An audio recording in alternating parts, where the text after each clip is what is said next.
दोस्तों, world health organiser इन्होंने एक अलर्ट जारी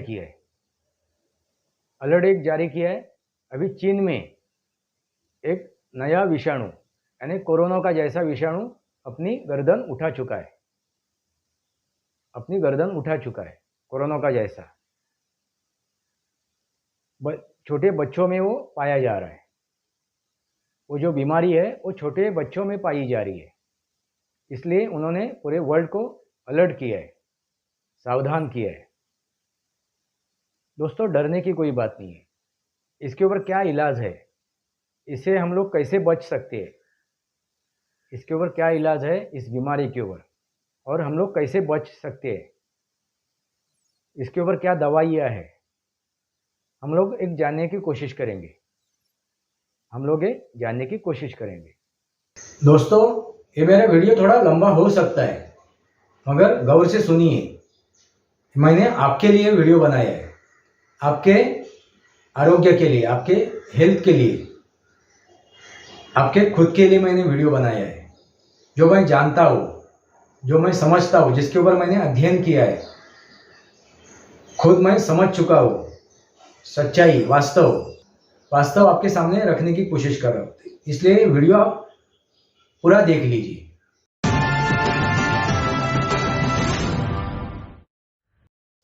नमस्कार दोस्तों, वास्तव और बोलू गायत्री इस श्रृंखला में फिर एक बार आपका स्वागत। मैं आपका दोस्त राजेश वासंती साबाजी किर्लोस्कर। दोस्तों, हर वक्त हर रोज हम लोग राजकारण के ऊपर बात करते हैं, राजनीति के ऊपर बात करते हैं। राजनीति की बीमारी हम लोग समझने की कोशिश करते हैं। राजनीति में क्या क्या बीमारियां हैं और क्या क्या उसके ऊपर इलाज है, दवाइयाँ है, ये हम लोग जानने की कोशिश करते हैं। अभी बीमारियां किस स्वरूप में आती है और कौन बीमारियां है और कौन उसके ऊपर इलाज है, कौन सा राजनेता बीमारी है और कौन सा राजनेता उसके ऊपर इलाज है, इसके ऊपर हम लोग चर्चा करते हैं। मगर आज हम लोग जो चर्चा करने जा रहे हैं वो राजनीति के ऊपर नहीं है, अभी राजनीति हमें अपने बारे में करनी है, अपने शरीर के बारे में करनी है, और अपने शरीर में क्या बीमारियां है, क्या बीमारी हो सकती है और बीमारी ना हो, उसके ऊपर हम लोग चर्चा करेंगे। दोस्तों, अभी WHO ने, वर्ल्ड हेल्थ ऑर्गेनाइजर ने क्या किया है, इशारा दिया है, अलर्ट किया है, सावधान किया है। फिर एक बार चीन से कोई बैक्टीरिया, कोई विषाणु, कोई जीवाणु पूरे इस वर्ल्ड में फैल सकता है, और उससे इंसानों को खतरा है, इंसानों की जान ले सकता है। दोस्तों, हमें डरने की कोई बात नहीं है, हमें भारतीयों को डरने की कोई बात नहीं है। ऐसा मैं क्यों कह रहा हूँ? पहला मेरा खुद का इतिहास मैं आपके सामने रखता हूँ। खुद का इतिहास मैं आपके सामने रखने की कोशिश करता हूँ थोड़े में। दोस्तों, अभी जो कोरोना आया था और सब अलर्ट हुए थे, सावधान हुए थे, तब मैं भी सावधान हुआ था। हर एक व्यक्ति सावधान हुए थे, हर एक व्यक्ति अलर्ट हुआ था। मगर मेरे इतिहास की मैं बात आपको कह रहा हूँ। मेरे पिताजी जब बीमार थे, उनको कैंसर हुआ था। अभी 1995 की है, यानी 1995 की वो बात है, तब उनको कैंसर हुआ था।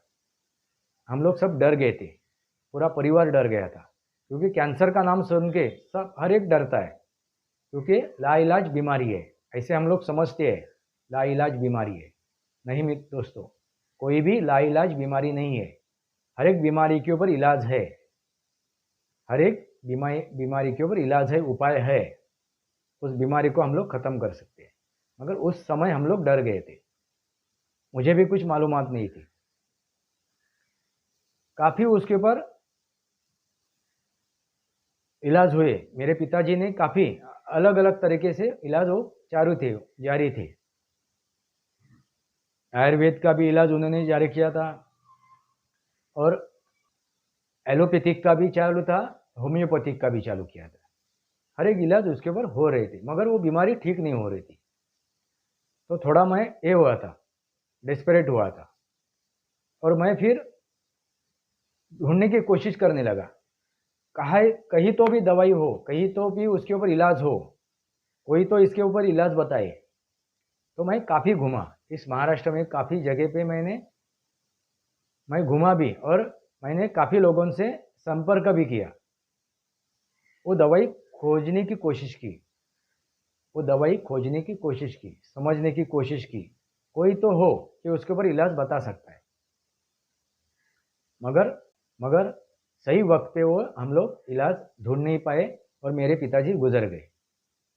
मगर उसके बाद चंद दिनों के बाद मुझे ऐसे एक इंसान से मुलाकात हुई जो आदिवासी समाज का था, आदिवासी समाज का। फिर वहाँ पे जाने के बाद मुझे पता चला कि दवाइयाँ है। उन्होंने इस सृष्टि से, इस निसर्ग से, यानी आयुर्वेद जड़ी बूटी, वो जड़ी बूटी देते थे, और उससे ये असाध्य रोग, एड्स, HIV, ये पैरालिज्म जिसको अर्धांगवायु कहते हैं, कैंसर, ऐसे जो लाइलाज बीमारी हम लोग कहते हैं, उसके ऊपर उन्होंने इलाज बता भी दिए, दिखा भी दिए, और उसके ऊपर इलाज किए भी। और ऐसे अनेक बीमार जो थे लोग, रोगी थे, पेशेंट थे, उनको उन्होंने ठीक भी किया। उसी चक्कर में फिर मैं आयुर्वेद से जुड़ा और आयुर्वेद के ऊपर मैं अभ्यास करने लगा, स्टडी करने लगा।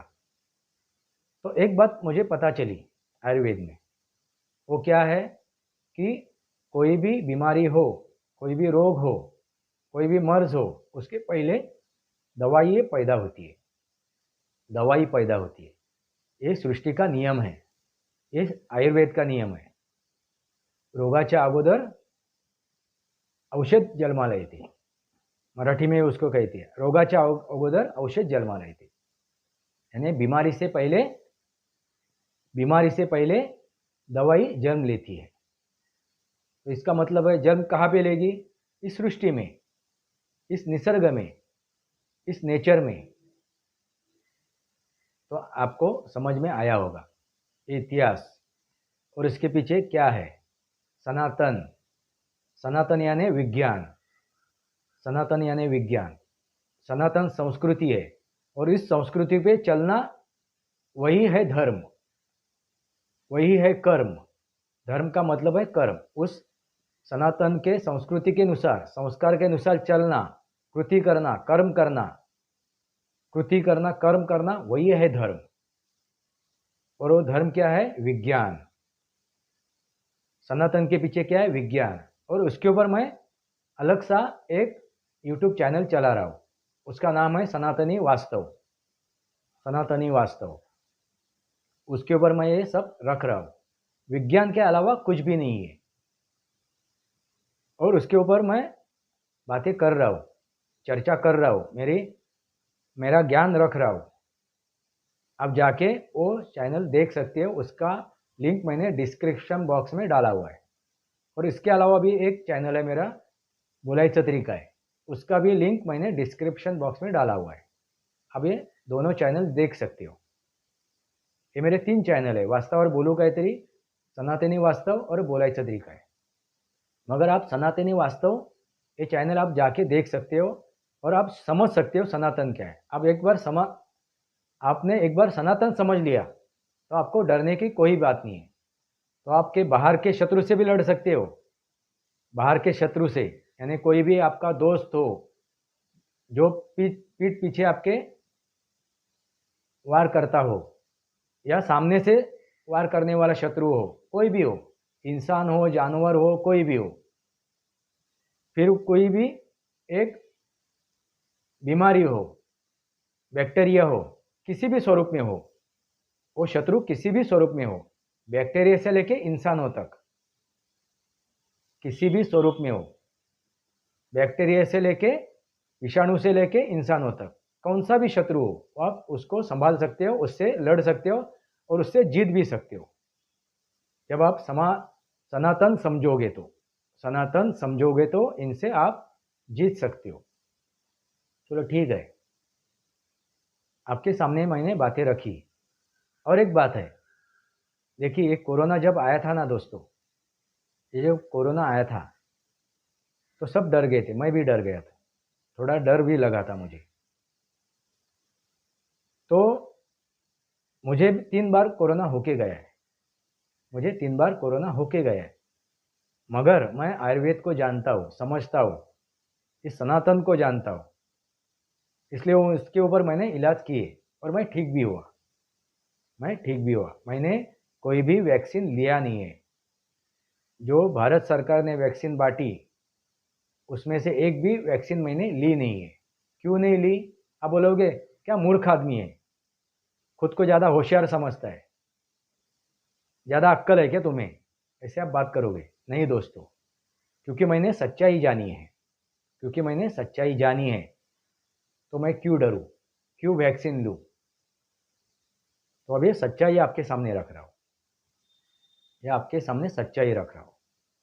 पहले आप सनातन समझ लीजिए, आप आयुर्वेद समझ लीजिए, आप सृष्टि को समझ लीजिए, आप इस विज्ञान को समझ लीजिए। दोस्तों, ऐसी कोई भी चीज़ नहीं है इस धरती पे कि उसके ऊपर जवाब नहीं है। जिस चीज़ के ऊपर जवाब नहीं है ऐसा सवाल ही खड़ा नहीं होता है, ऐसा सवाल ही खड़ा नहीं होता है। तुम मुझे चांद तोड़ के दे सकते हो क्या?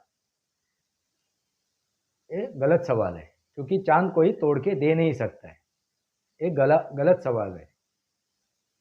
तुम मुझे चांद तोड़ के क्यों नहीं दे सकते हो, वो गलत सवाल है, क्योंकि चांद कोई तोड़ नहीं सकता है। आप समझ गए होंगे। जिसके ऊपर जवाब नहीं है उसका सवाल ही नहीं होता है, जिसके ऊपर जवाब नहीं है उसका सवाल ही नहीं होता है। उसका मतलब आप समझे। पहला जवाब जन्म लेता है, पहला जवाब जन्म लेता है, उत्तर जन्म लेता है, उसकी निर्मिति होती है, तभी उसके ऊपर सवाल खड़ा हो जाता है, तभी उसके ऊपर सवाल खड़ा होता है। कहने का मतलब आप समझोगे। जवाब है, दवाइयाँ है, इसलिए ये बीमारियाँ पैदा हुई है, उसके बाद वो बीमारियाँ पैदा हुई है। बीमारी है तो उसके ऊपर इलाज है, दवाइयाँ है। दोस्तों, अब इसके ऊपर दवाई क्या है, सबसे बड़ी दवाई क्या है मालूम है आपको? वो है डर को भगाना, डर को भगाना। सबसे बड़ी जानलेवा चीज़ क्या है? तो डर है। सबसे बड़ी जानलेवा चीज़ है डर। और इस कोरोना में, इस आपदा में जितने भी लोग गुजर गए, जिनकी भी मृत्यु हुई, उसमें से 90% लोग डर के मारे उनकी जान गई है। उनकी जान जो गई है वो डर के मारे गए। 90% लोग डर के मारे गुजर गए, जिनको कोरोना भी नहीं हुआ था, जिनमें कोई सिम्टम नहीं थे, जिनमें ये बीमारी नहीं थी, वो भी उस डर के वजह से गुजर गए, उनकी मृत्यु हुई। डर, 90% लोग डर के वजह से मरे। जो 10% लोग मरे हैं, उसमें से कई 2-4% बीमारी से मरे हैं, और बाकी के लोग गलत दवाइयाँ लेके मरे हैं, गलत इसके ऊपर इलाज करके मरे हुए। यानी इसके ऊपर जो मरे हैं, वाकई में कोरोना से मरे हैं, उनकी मृत्यु हुई है, उनकी जान गई है, वो 1-2% ही है। वाकई में कोरोना के वजह से जिनकी मृत्यु हुई है वो 1-2% है, बाकी के गलत दवाई की वजह से और डर के वजह से। आंकड़ा ज़्यादा बड़ा आंकड़ा कौन सा है? डर। यही तो डर फैला रहे थे ये मीडिया, इलेक्ट्रॉनिक मीडिया। इतने आज मर गए, ऐसे मर गए, वैसे मर गए। ये वर्ल्ड हेल्थ ऑर्गेनाइजर वही तो डर फैला रही थी, उनकी दुकानें चले, उनकी दुकानें चले। कौन सी दुकानें? तो ये जो जिसके ऊपर इलाज ही नहीं है, जिसके ऊपर इलाज ही नहीं है, यानी ये जो एलोपैथिक दवाइयाँ है, केमिकल से जो बनाई हुई दवाई है, वो दवाइयाँ है ही नहीं। वो सिर्फ उस मर्ज को, उस बीमारी को रुका सकते हैं थोड़ी देर के लिए, मगर ख़त्म नहीं कर सकते। ऐसी ये जो दवाइयाँ है, वो दवाई इनको, इनकी दुकानें हैं, इनकी जो दुकानें हैं वो बंद नहीं हो, वो चलती रहे, वो पैसा कमाए, रोकड़ा कमाए, इसलिए उन्होंने डर फैलाया था। इसलिए उन्होंने ये डर फैलाया था। और डर फैलाने के लिए उनको साथ देने वाली कौन थी? ये मीडिया थी। ये मीडिया थी, क्योंकि उनके पास वो पैसा, उनका कमीशन पहुंच जाता था। एलोपैथिक में कोई भी दवाई नहीं है जो वो मर्ज, वो रोग, वो बीमारी पूरी तरह से ठीक कर सकती है। दोस्तों, इस नेचर में, इस निसर्ग में, इस सृष्टि में दवाइयाँ है उस बीमारी को जड़ से खत्म करने के लिए। वो हमें जानना जरूरी है। पहला उपाय क्या है? डर दिल से निकाल दो। डर दिल से निकाल दो। और ये बीमारी कैसी फैलती है? ये बीमारी संसर्गजन्य है। ये बीमारी संसर्गजन्य है, एक दूसरे के वजह से फैलती है। कोई खांसा तो उसके मुंह से, उसके खांसी से वो बैक्टीरिया निकल के दूसरे के नाक से या मुंह से वो बदन में चला जाता है। संसर्गजन्य है। तो हमें क्या सावधानी बरतनी है कि अपना मुंह और नाक ढका रहे, यानी मास्क लगाना है। ऐसी जगह पे, हर वक्त में नहीं लगाना है, ऐसी जगह पे जहाँ पे हमारी दूरियां खत्म हो जाती है। यानी हम लोग सफ़र करते वक्त, ट्रेन से सफ़र करते वक्त, बस से सफ़र करते वक्त, जहाँ पे हमारी दूरियां खत्म हो जाती है, हम लोग नज़दीक आ जाते हैं, एक दो फीट के अंदर आ जाते हैं, वहाँ हमें मास्क लगाना जरूरी है। किसी भी वक्त में, अभी बीमारी आई है इसलिए नहीं, ये बीमारी ना हो, संसर्गजन्य रोग ना हो, किसी भी तरह का संसर्गजन्य रोग ना हो। टीबी है, टीबी भी हो सकता है ना, टीबी भी हो सकता है। किसी को टीबी है, टीबी पेशेंट ट्रेन में है, बस में है, तो उसकी वजह से हमें भी टीबी हो सकती है। तो उससे बचने के लिए जहाँ पे दूरियां खत्म होती है वहाँ पे वो मास्क लगाना जरूरी है। मार्केट में घूमते वक्त जरूरी नहीं है, क्योंकि अपना दायरा बढ़ जाता है दूरियां का, मगर जहाँ पे दूरियां खत्म हो जाती है, नज़दीकियाँ बढ़ जाती है, वहाँ पे मास्क लगाना जरूरी है। ये दूसरी सावधानता है। पहली सावधानता क्या है? डर निकाल दो। दूसरी सावधानता है मास्क लगा दो। इसके ऊपर अभी दवाई के ऊपर आते हैं हम लोग। दवाई के ऊपर आते हैं। दवाई जानने से पहले और एक चीज़ समझ लेते हैं, वो है योगा करना।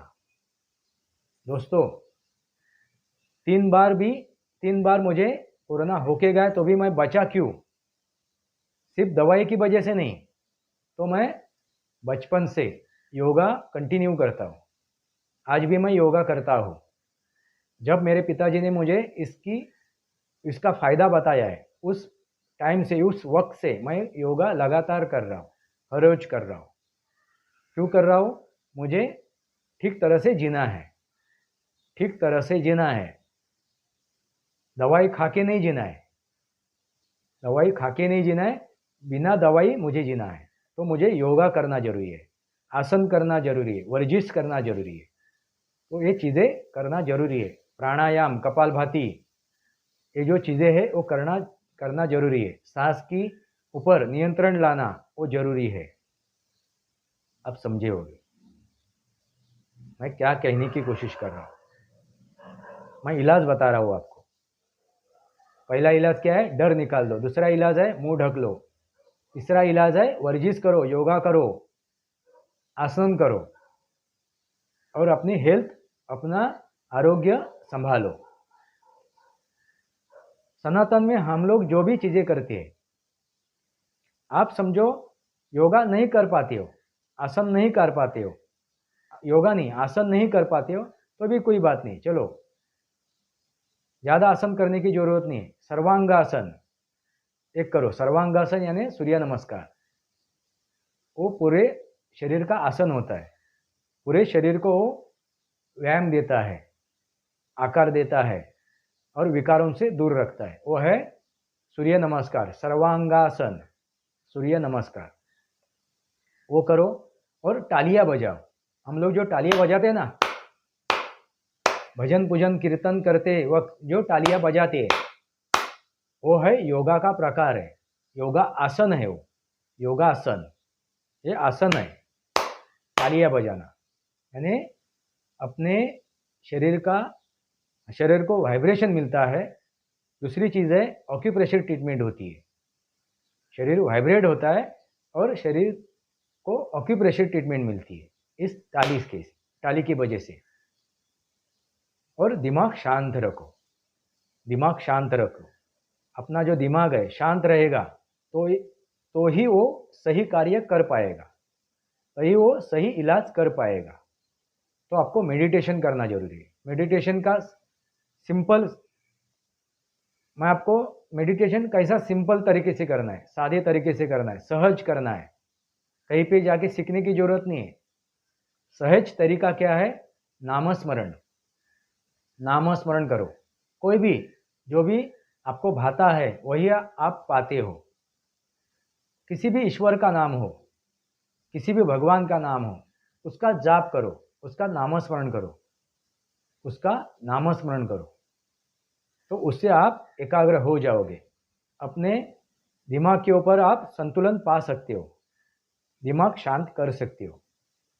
सादा और सरल उपाय एकाग्र होने का, दिमाग को शांत करने का, मन शांत करने का, वो है नामस्मरण। नामस्मरण वो 108 बार लीजिए, कम से कम 108 बार आपको नामस्मरण करना है, 108 बार वो नामस्मरण करना है। क्योंकि हमारी पृथ्वी की और सूरज की जो लंबाई है उसकी जब गिनती हो जाती है तो 108 की हिसाब से गिनती होती है। वो कभी मैं बताऊंगा वो कैसी गिनती है 108, और किसी वीडियो में बताऊंगा। सनातनी वास्तव में वो मैं चीज़ें रखूंगा। तो 108 बार कम से कम करना जरूरी है नामस्मरण। माला जपोगे, माला जब फिरोगे अपने हाथ से, कोई भी माला हो आप फिरोगे, हाथ में चलेगी वो, तब वो माला ऑक्यूप्रेशर ट्रीटमेंट देती है। रुद्राक्ष की माला हो या तुलसी की माला हो, वो रुद्राक्ष में जो भी एनर्जी है, जो भी तत्व है, जब वो माला जब वो घूमती है अपने हाथ से तो वो तत्व भी अपने बदन में आ जाते हैं। तुलसी की जो भी तत्व है, तुलसी माला के जो मणि होते, वो जब अपने हाथ से फिरोएंगे, हम लोग घुमाएंगे, तब वो घूमते वक्त जो भी उसमें तत्व है वो तत्व भी हमारे बदन में आ जाते, हमें उस तत्व से भी फायदा हो जाता है। और दूसरी चीज़ क्या होती है? ऑक्यूप्रेशर ट्रीटमेंट होती है। जब हम लोग को माला उंगली से घुमाते हो, ऑक्यूप्रेशर ट्रीटमेंट होती है।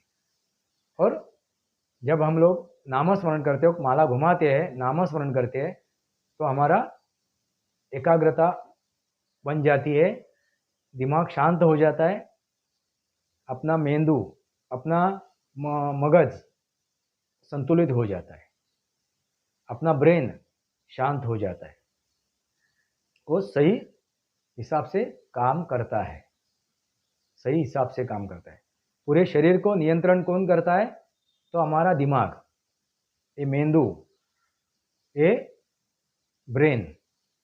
तो ब्रेन को कार्यरत करने के लिए, उसको संतुलित रखने के लिए नामस्मरण करके हम लोग उसको संतुलित कर सकते हैं। एक उपाय हो गया। अभी वो तो बाहर के उपाय सब हो गए। अभी अंदर एक आधी बीमारी अंदर हो चुकी है, उसके ऊपर इलाज करना है।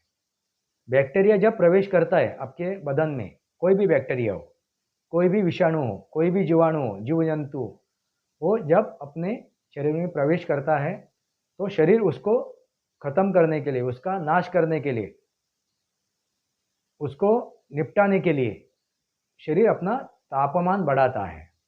उसे हम लोग बुखार कहते हैं। तो बुखार ये कोई बीमारी नहीं है, ये बीमारी नहीं है, मगर हद के बाहर जावे तो बीमारी है, तब हम लोग उसको बीमारी कहते हैं। तो जब अपना बदन गर्म हो जाता है तो डरो मत आप। वो क्या कर रहा है अपने अंदर, आप समझ जाइए कि अपने अंदर अभी कोई बैक्टीरिया प्रवेश कर चुका है, कोई विषाणु प्रवेश कर चुका है, वही आप समझ जाइए। डरो मत, फिर उसको काम करने दीजिए, शांत बैठिए, शरीर को काम करने दीजिए। मगर हद के बाहर वो बुखार बढ़ता है, ताप बढ़ता है, तब उसके ऊपर इलाज करना जरूरी है, तब उसके ऊपर इलाज करना जरूरी है।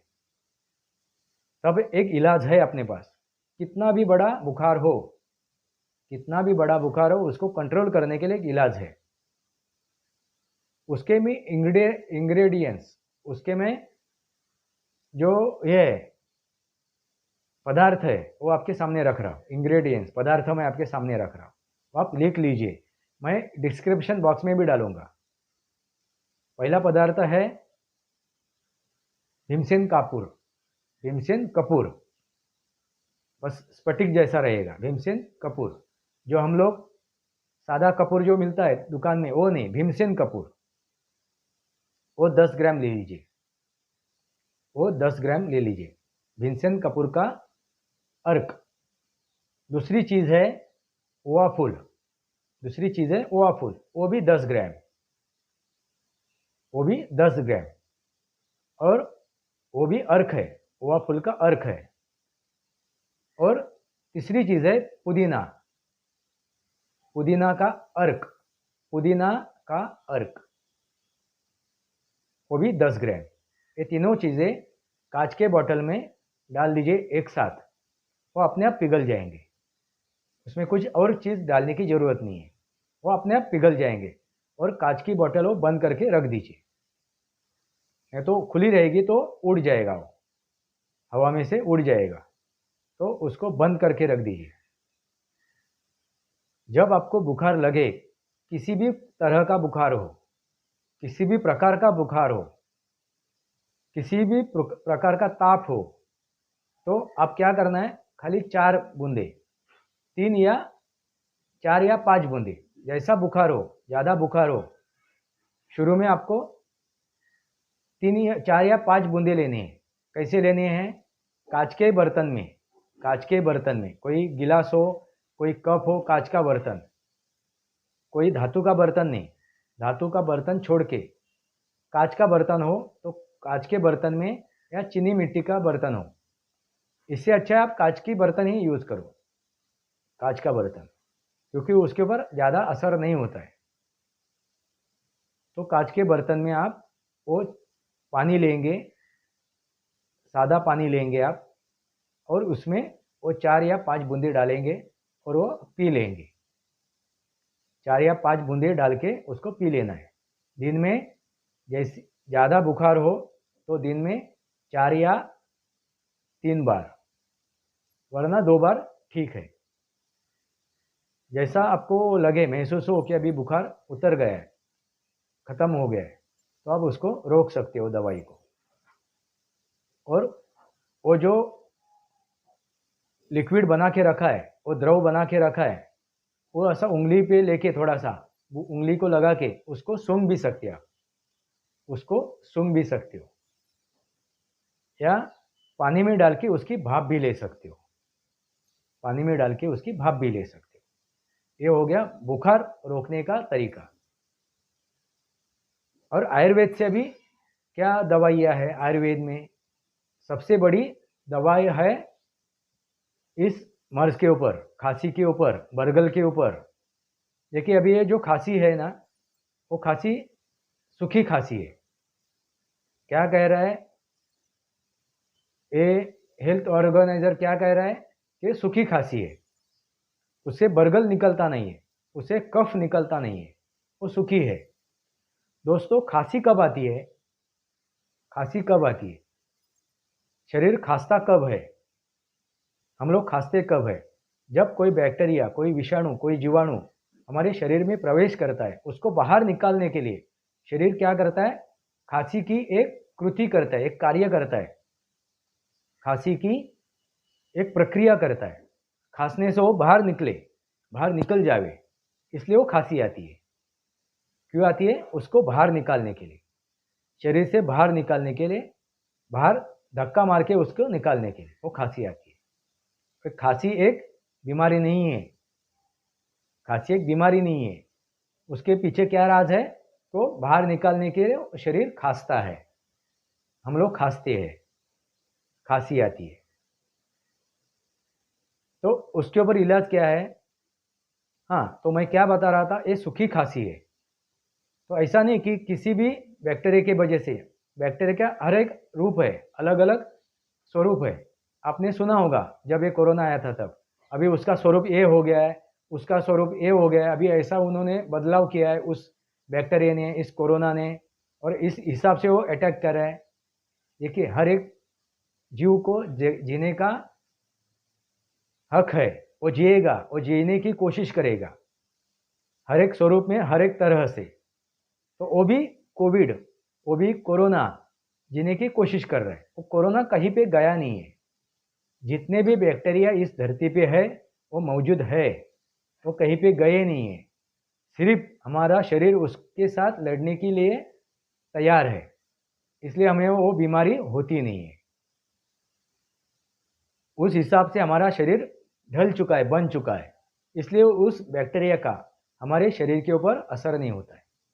वो कोरोना आज भी मौजूद है आपके अगल बगल में, इस वातावरण में।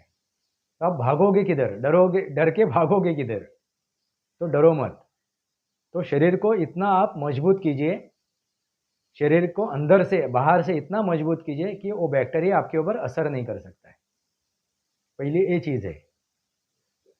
तो जो खांसी है, सूखी खांसी है, तो उस बैक्टीरिया का वो स्वरूप है, वो बरगल नहीं बना रहा है, वो कफ नहीं बना रहा है, वो सिर्फ अपने ऊपर अटैक कर रहा है। अपना बदन क्या होगा? बदन गर्म होगा, बुखार आएगा और हमारी मृत्यु हो जाएगी। तो उससे बचने के लिए, उस बैक्टीरिया को ख़त्म करने के लिए हमें अंदर भी दवाई लेनी जरूरी है। एक तो दवाई मैंने अपने के सामने रखी है, और भी जो आयुर्वेद की दवाई है मैं आपके सामने रखने की कोशिश कर रहा हूँ। वो है तुलसी, सबसे बड़ी औषधि है वो तुलसी है, बहुगुणी बहुस्वरूपी है, एंटीबायोटिक भी है, एंटीसेप्टिक भी है। इसलिए हम लोगों ने तुलसी पूजन किया। उसका महत्व भी मैंने मेरे सनातन वास्तव इस चैनल पे रखा हुआ है। तुलसी का महत्व, तुलसी पूजन का महत्व, तुलसी पूजन हम लोग क्यों करते हैं? तो उसका तुलसी का संवर्धन करने के लिए। तो वो तुलसी, तुलसी पत्र, कृष्ण तुलसी और राम तुलसी, और दो तुलसियाँ है। उसमें से कृष्ण तुलसी का असर ज़्यादा होता है, फायदेमंद होता है। वो काली, थोड़ा सा उसका रंग ज़्यादा हरा गड़द होता है, हरा गड़द होता है, यानी काला स्वरूप होता है उसका, ज़्यादा गड़द होता है। और राम तुलसी का स्वरूप थोड़ा उजला होता है। तो जो गड़द तुलसी है, जिसे हम लोग कृष्ण तुलसी कहते हैं, वो आप पन्ने चबा के खा सकते हो, दो अच्छे तरह से धो के उसको चबा के खा सकते हो। दूसरा है उसका काढ़ा बना के पी सकते हो।